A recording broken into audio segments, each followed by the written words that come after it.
भानगढ़ गांव में मोहन अपनी पत्नी श्वेता के साथ रहता था। उसकी पत्नी श्वेता प्रेग्नेंट थी। मोहन अपनी पत्नी का बहुत ही अच्छे से ख्याल रखता था कि तभी अचानक श्वेता के पेट में डिलीवरी पेन होना स्टार्ट हो जाता है। यह देख मोहन उसको अपनी कार में बैठाकर तुरंत हॉस्पिटल ले जाता है, जिसके बाद डॉक्टर श्वेता को ऑपरेशन थिएटर में ले जाता है। कुछ समय बाद डॉक्टर बाहर निकल कर आता है और मोहन से बोलता है, अरे मिस्टर मोहन, बधाई हो, तुम्हें जुड़वा बेटी हुई है। तुम्हारे घर में एक नहीं बल्कि दो लक्ष्मी आई है। इतना कहकर डॉक्टर वहां से चला जाता है।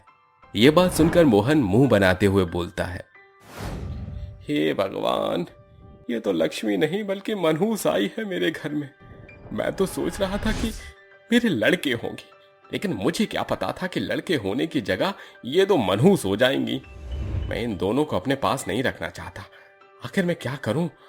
हाँ, आइडिया, मैं इन लोगों को कूड़ेदान में फेंक देता हूं और मैं इसके बाद श्वेता को बोल दूंगा कि हमारा बच्चा पैदा होते ही मर गया। डॉक्टर का मुंह बंद रखने के लिए उसको कुछ घूस पकड़ा दूंगा। हाँ, यही सही रहेगा।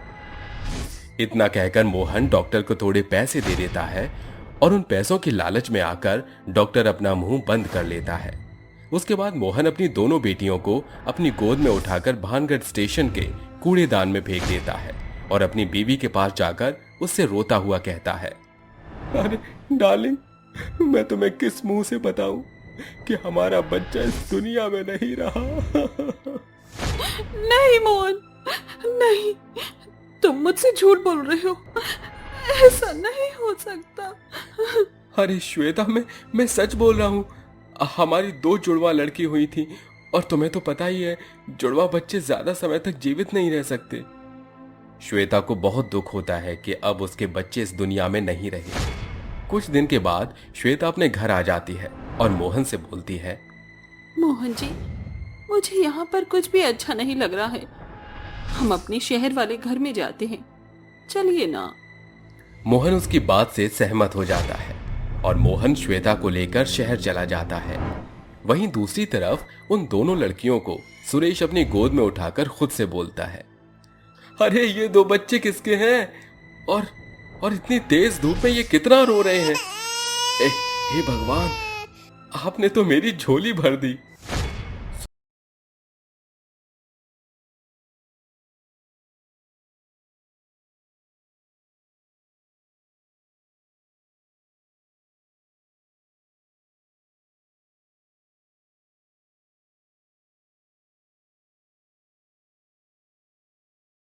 भी वो उदास होकर बोलती है, पर सुरेश जी, हम तो खुद भीख मांग कर खाते हैं। हम इन दोनों बच्चियों का पालन पोषण कैसे करेंगे? अरे मेघना, तुम चिंता मत करो। भगवान अगर सारे रास्ते बंद करता है तो कोई ना कोई रास्ता हमें आगे बढ़ने के लिए जरूर दिखाता है। इतना कहकर वो दोनों उन दोनों लड़कियों को अपनी बेटी के रूप में स्वीकार कर लेते हैं और वो एक लड़की का नाम तन्वी तो दूसरी लड़की का नाम तान्या रखते हैं। सुरेश और मेघना स्टेशन पर जाकर भीख मांगते हैं और अपने साथ साथ अपने दोनों बच्चों का पेट भी भर लेते हैं। और इस तरह अब 5 साल बीत चुके थे। वो दोनों अपने माँ बाबा के साथ रोज स्टेशन पर जाया करते और वहां लोगों से भीख मांगा करते। दूसरी तरफ मोहन और श्वेता एक बार फिर भानगढ़ गांव में आते हैं और जब श्वेता भानगढ़ स्टेशन पर जैसे ही उतरती है कि तभी उसके सामने वो दोनों बच्चियां श्वेता के सामने आती हैं और उसके सामने हाथ जोड़कर खड़ी होकर बोलती हैं, आंटी जी, मुझे कुछ पैसे दे दीजिए। हम गरीबों पर थोड़ा सा रहम दिखा दीजिए। हम लोगों ने कुछ भी नहीं खाया, हमें कुछ पैसे दे दीजिए या हमें कुछ खिला दीजिए आंटी जी। इन दोनों लड़कियों को देख श्वेता को अजीब सा महसूस होता है और वो अचानक उन दोनों को गले लगा लेती है। ये देख मोहन बोलता है, अरे श्वेता, तुम ये क्या कर रही हो? इन गंदे गंदे बच्चों को गले लगाकर खुद को भी गंदा कर रही हो, दूर हटो इनसे। इतना कहकर मोहन श्वेता को उन दोनों से अलग करवा देता है और उन दोनों के हाथ में 500 का नोट पकड़ाकर उन्हें वहां से भगा देता है। एक तरफ तो वो दोनों बच्चियां 500 का नोट लेकर खुश हो जाती हैं, वहीं दूसरी तरफ श्वेता अपने पति मोहन से बोलती है, मोहन जी, पता नहीं क्यों उन बच्चों में अपनापन सा लगा। इसीलिए उन्हें गले लगाने का मन भी किया। अच्छा अच्छा ठीक है, कोई बात नहीं, अब घर चलो। इतना कहकर वो दोनों अपने घर चले जाते हैं।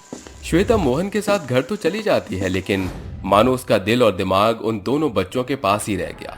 और अगले दिन वो एक बार फिर उन दोनों बच्चों से मिलने के लिए आई और उन्हें इस बार 500 का नोट पकड़ा कर अपने घर चली गई। वो इस तरह रोज उन बच्चों से मिलने आती और उन्हें थोड़े पैसे देकर चली जाती। और एक दिन तान्या और तन्वी के माता पिता की मौत हो गई। वो लोग भारी बारिश में स्टेशन पर बैठकर रो रहे थे कि तभी श्वेता छाता लेकर उन दोनों बच्चों के पास आती है और उनसे पूछती है, अरे बच्चों, तुम इतनी बारिश में क्यों रो रहे हो? आंटी जी, अब हमारा इस दुनिया में कोई भी नहीं है। मेरे माता पिता अब इस दुनिया में नहीं रहे। तेज बारिश के चलते हमारा घर गिर गया, जिसमें मेरे मम्मी पापा दबकर मर गए। इतना कहकर वो दोनों बहनें फूट फूट कर रोने लगती हैं। उन दोनों को रोता हुआ देख श्वेता तान्या और तन्वी को अपने घर ले जाती हैं। और थोड़ी देर बाद जब मोहन आता है, ये देखकर कि उसके घर में वो दोनों भिखारी बच्चे हैं, वो थोड़ा गुस्सा करता है, लेकिन श्वेता उसको समझा देती है और वो चुपचाप बैठ जाता है। अगली सुबह श्वेता अपनी बहन के घर चली जाती है और उसके जाने के तुरंत बाद ही मोहन का पैर सीढ़ियों से फिसल जाता है और वो सीढ़ियों से गिर जाता है। ये देख तान्या और तन्वी भागी भागी उसके पास आती हैं और तन्वी तान्या से बोलती है, तान्या, जल्दी से एम्बुलेंस को फोन कर और श्वेता आंटी को बुलाओ। जैसा जैसा तन्वी बोलती है वैसा वैसा तान्या करती है और कुछ समय बाद एम्बुलेंस आकर मोहन को हॉस्पिटल ले जाती है।